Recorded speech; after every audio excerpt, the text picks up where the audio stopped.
subfloor is done in this little bedroom. We started here because we've stacked it in a way that we can't really start in the kitchen or living room. I need to reframe around this window, replace that panel, do some outlet covers. The hot water tank's all installed. Nothing's leaking, so we're good there. I'm going to get rid of the closet door. We're going to replace this panel beside the hot water tank. It's currently in the primary bedroom. Closet door has been taken down. I'll put the trim back around it, but they've opted not to keep the closet door, so we're just getting rid of it. And I'm going to cover those water lines with some sort of creative baseboard molding situation to just get it be a little bit less of an eyesore, but we're going to use this room for storage. This room, that's the wall panel that belongs to the other one. I'm going to be ripping up this carpet hopefully today, and hopefully even getting the subfloor done today in this room. We will see. That is going to be a big task to do on my own, but I'm really hoping that I can pull it off. Over here in the closet, I'm going to pull down the doors, the threshold between the two, and pull up the closet carpet as well, because we are going to have no closet doors and just run the hardwood flooring right through into the walk-in closet, and that is going to be left as is for that. So stay tuned for updates on this room. I am really hoping that I'll get all of the subfloor in today. I just can't guarantee it's going to get to that.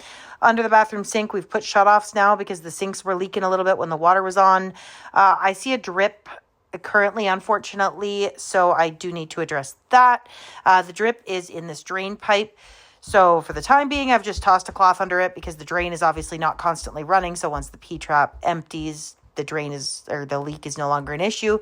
But I do obviously have to figure out what's leaking there.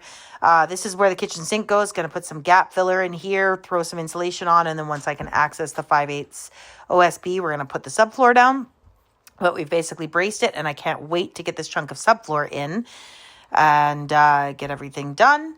And then this is the living room subfloor area. I am going to be using, again, the big gap filler to fill in all of these kind of spots where there's holes where I'm pointing here. There is some sunlight coming through. You can maybe just see, or daylight, whatever. So I need to seal all that, put some wood filler to keep any mice out.